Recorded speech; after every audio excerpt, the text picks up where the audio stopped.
Dengan spirit pahlawan kita diminta untuk apa ya, yang namanya sukses itu, yang namanya keberhasilan dalam hidup itu ketika kita bisa menginspirasi banyak orang dengan apapun yang kita punya gitu, kira-kira punya nilai manfaat buat orang lain. Pahlawan kan spiritnya di situ ya, nasionalisme, spirit untuk mewakafkan dirinya demi kemaslahatan, khairun nas anfa'um linnas gitu.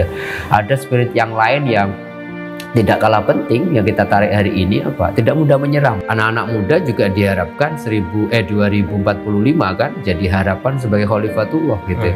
Agen-agen perubahan yang membawa apa ya?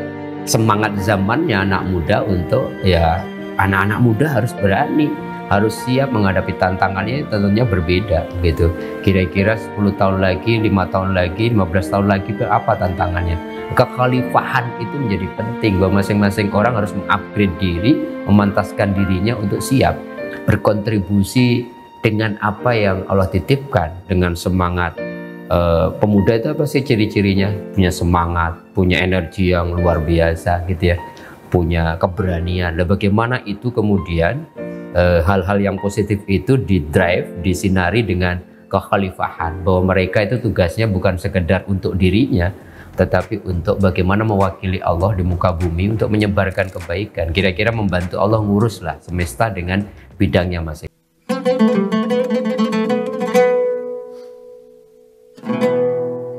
Assalamualaikum warahmatullahi wabarakatuh. Kita berjumpa kembali di channel Tauhid Cinta. Kali ini kita akan membahas mengenai spirit kepahlawanan. Ya, anak muda sangat menggandrungi superhero. Dan kita pada 10 November merayakan Hari Pahlawan. Dulu pahlawan kita masih sangat muda, Bung Karno, Bung Hatta, Syahrir dalam memperjuangkan kemerdekaan. Nah, bagaimana tantangan pemuda sekarang yang memang zamannya sudah berbeda, banyak perubahan yang terjadi di negeri ini ya, dan juga di seantero dunia ini gitu. Nah, bagaimana, apa tantangan dan apa senjata yang digunakan? Ya, perang bukan lagi dalam bentuk fisik mengangkat senjata, tapi ada perang ideologi, ada perang budaya, dan juga senjatanya tidak lagi menggunakan bambu runcing, senapan, bom, dan lain sebagainya. Tapi kita bisa menggunakan pusaka dalam tanda petik yang ada dalam diri kita sebenarnya, dan juga yang sudah berurat akar di negeri ini. Nah, saya akan membahas ini dengan Ustadz Mukhlisin Aziz.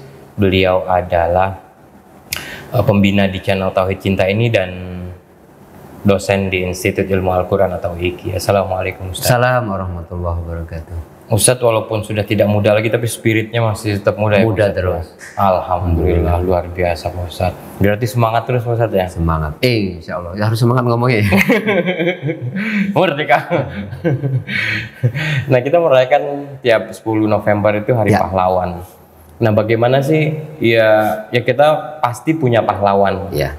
Ya, mungkin juga ya orang tua kita jadikan pahlawan, kakak kita, sahabat kita, dan lain sebagainya. Nah, kita punya figur-figur yang memang pahlawan dalam hidup kita.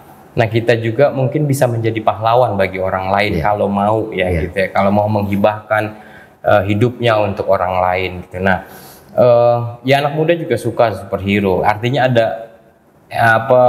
ada figur yang mereka gandrungi gitu. Jadi ya pahlawan itu sendiri yang dulu berjuang untuk kemerdekaan Indonesia, malah banyak pemuda-pemuda sekarang atau generasi milenial maupun Z gitu, itu sudah jauh zamannya dan tidak mengenal mereka lagi gitu. Nah, bagaimana Ustadz melihat ini, dan khususnya ya bagaimana pemuda Islam, apa sih pesan-pesan Nabi untuk para pemuda sebenarnya? Iya, 10 November ya Mas Rifki, setiap tahun kita peringati sebagai Hari Pahlawan gitu ya. Menjadi sesuatu yang luar biasa kalau tidak berhenti menjadi seremoni gitu ya. Peringatan-peringatan sangat baik, tapi alangkah baiknya kemudian menjadi lebih maksimal manfaatnya kalau spirit pahlawan gitu kemudian kita tarik ke zaman sekarang, sehingga kemudian terutama anak-anak muda gitu ya, yang dulu ketika muda pahlawan-pahlawan kemerdekaan kita ya, Bung Karno, Bung Hatta, Syahrir dan sebagainya, itu di usia itu mereka sudah, bayangin Sumpah Pemuda itu kan, waduh, pemuda-pemuda dari segala penjuru negeri kemudian menyatukan diri dengan komitmen yang satu gitu. Oleh karenanya untuk tahun 2022 ini spirit pahlawan itu apa sih? Kerelaan berkorban untuk negeri itu kan penting ya. Hubbul watan minal iman, misalkan ya, kecintaan kepada tanah air itu bagian dari keimanan kita. Dengan itu maka kemudian spirit nasionalisme, cinta tanah air, kemudian rela mengorbankan dirinya demi bangsa ya, demi kemaslahatan banyak orang. Sementara kan problem manusia modern itu, terutama anak muda kan lebih kepada ya udahlah senang-senang gitu ya, apa yang kemudian membuat mereka happy dan sebagainya. Ini tiba-tiba dengan spirit pahlawan kita diminta untuk apa ya, yang namanya sukses itu, yang namanya keberhasilan dalam hidup itu ketika kita bisa menginspirasi banyak orang dengan apapun yang kita punya gitu, kira-kira punya nilai manfaat buat orang lain. Pahlawan kan spiritnya di situ ya, nasionalisme, spirit untuk mewakafkan dirinya demi kemaslahatan, khairun nas anfa'um linnas gitu. Ada spirit yang lain yang tidak kalah penting yang kita tarik hari ini, apa? Tidak mudah menyerah, Mas Rifki gitu. Bayangin gitu ya, pergolakan menuju 1945 itu kan nggak instan gitu ya. Paling tidak kalau kita tarik ke belakang ke Sumpah Pemuda aja berapa tahun kan, dari 1928 menuju 17 tahun kemudian baru merdeka.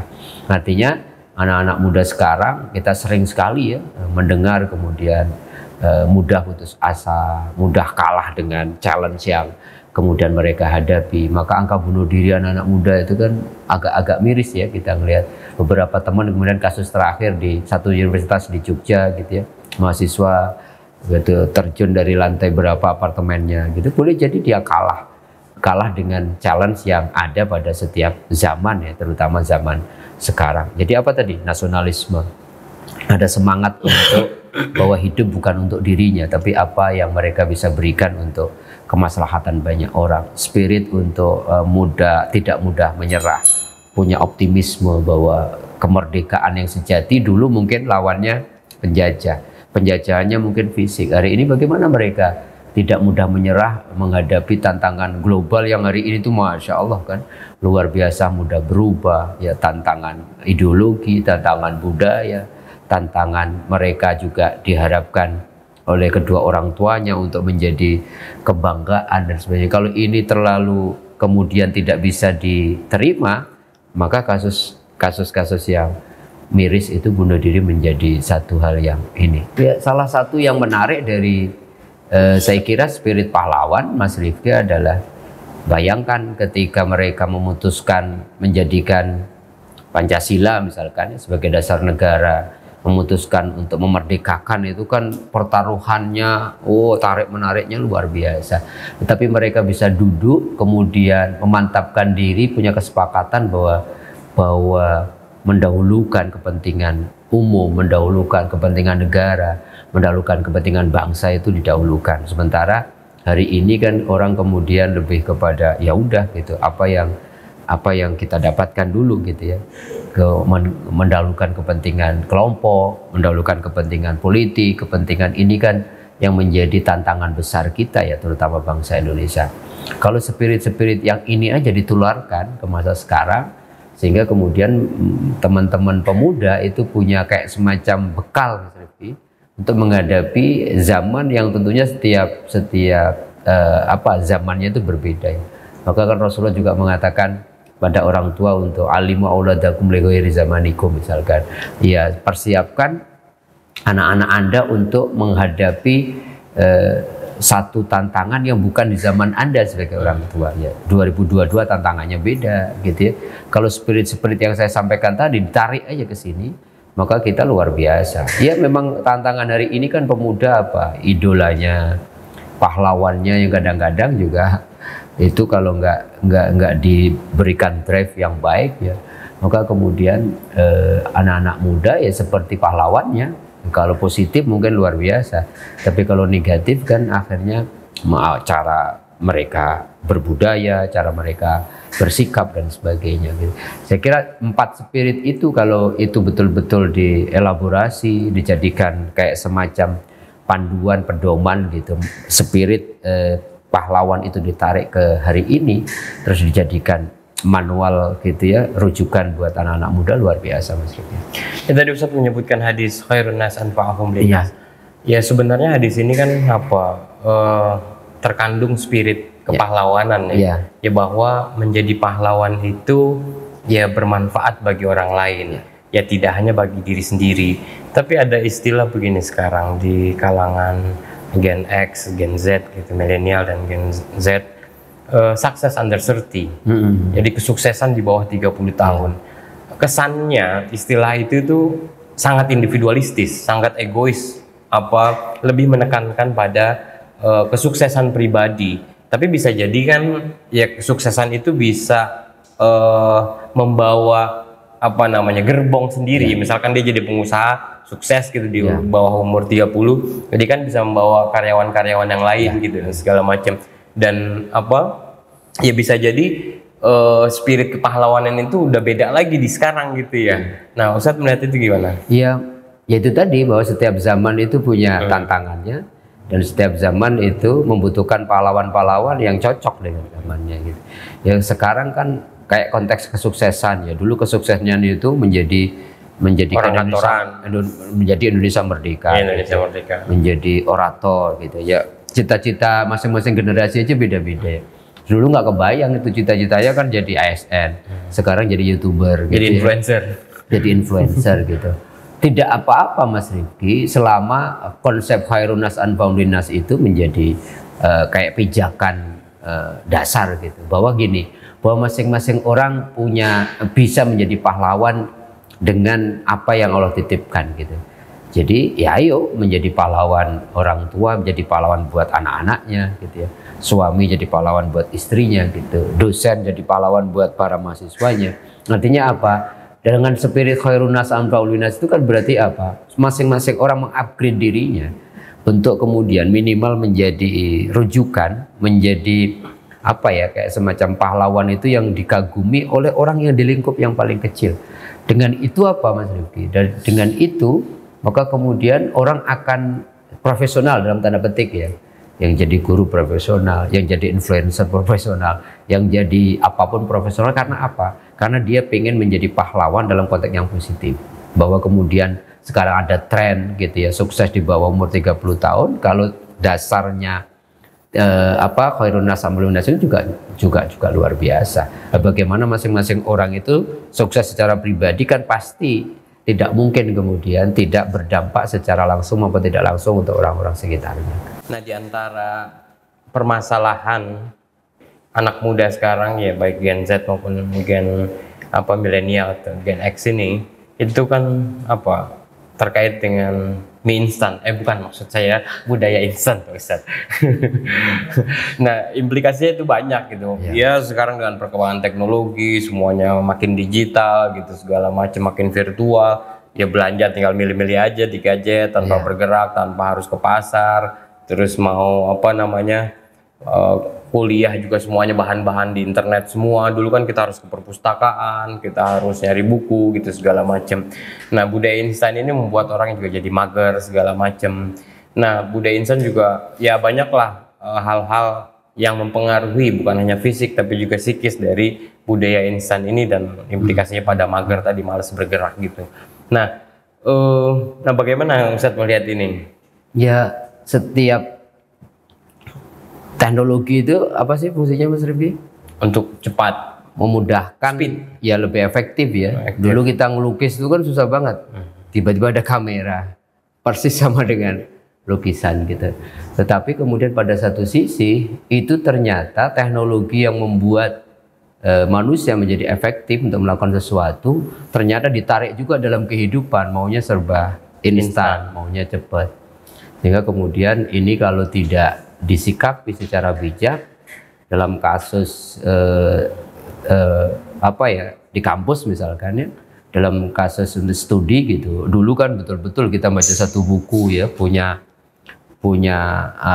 pemahaman yang utuh tentang satu konsep. Hari ini karena instan ya semuanya sudah tersedia di supermarket data di Google itu, sehingga kelemahannya adalah anak-anak sekarang tidak punya konsep yang utuh, semuanya instan.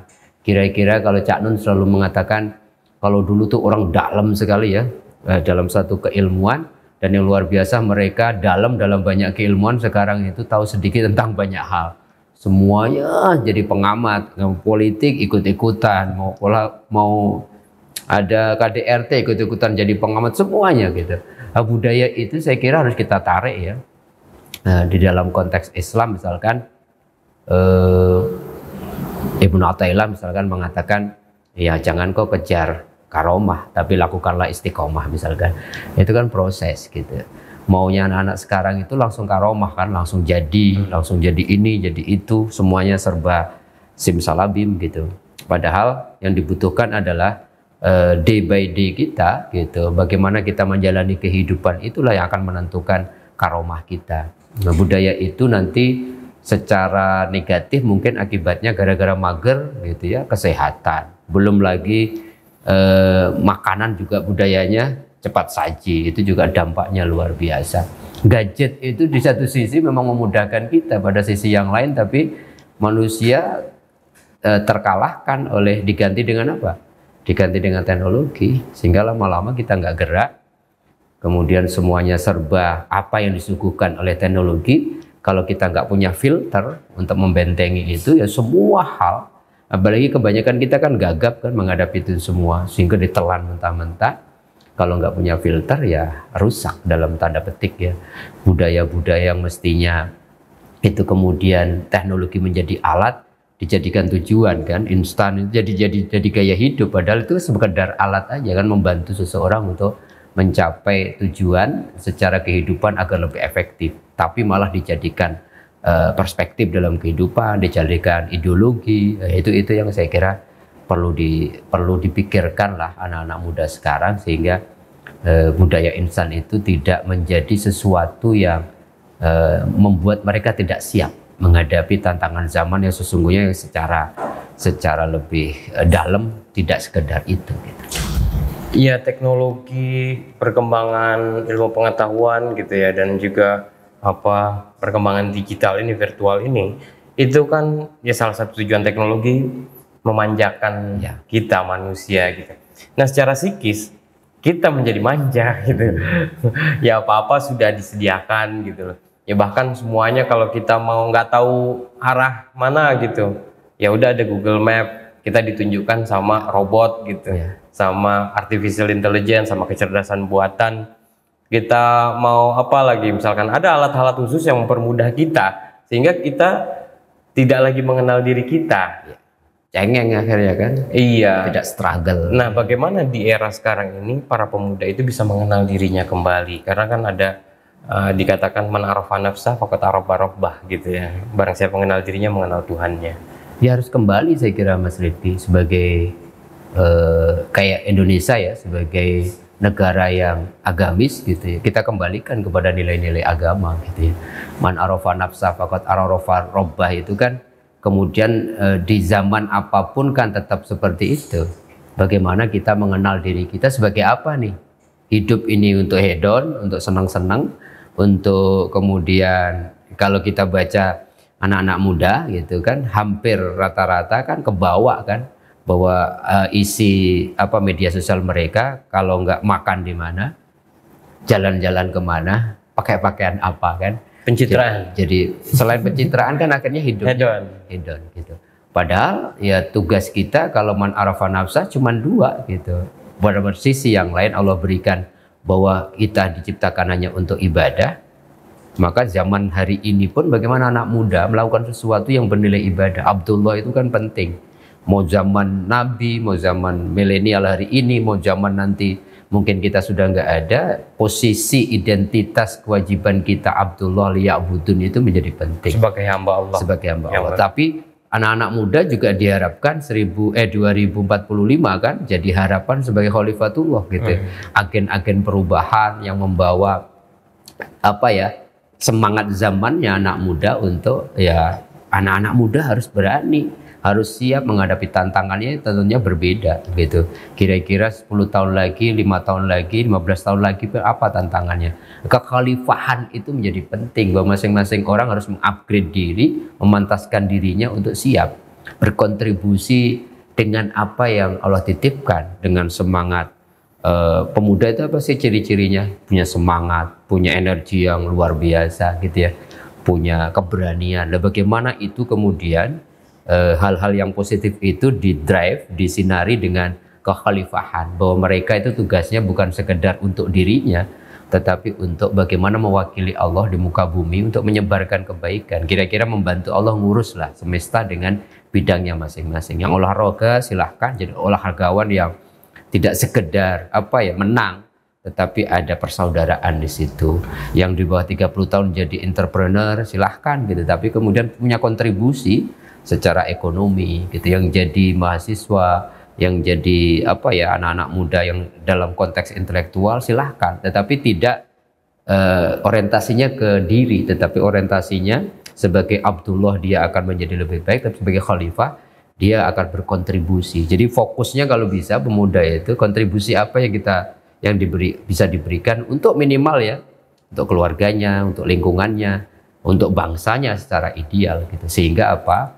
Sehingga hal-hal negatif yang Mas Rifki tadi sampaikan di awal itu bisa difilter dengan itu. Orang-orang, anak-anak muda yang punya jati diri sebagai seorang hamba Tuhan, sebagai seorang wakil Tuhan di muka bumi, tapi juga punya apa identitas sebagai generasi harapan bangsa, sehingga kemudian mereka punya kewajiban untuk ikut andil berkontribusi untuk kemajuan bangsanya, dan itu kalau terus semangat, apalagi ditambah spirit kepahlawanan yang 4 yang kita bicarakan di awal tadi. Oke, terima kasih Ustadz ya. Sama-sama. Ya, semoga kita bisa mengambil manfaat dari perbincangan ini. Ya, pemuda adalah tunas bangsa, di pundaknya masa depan Indonesia.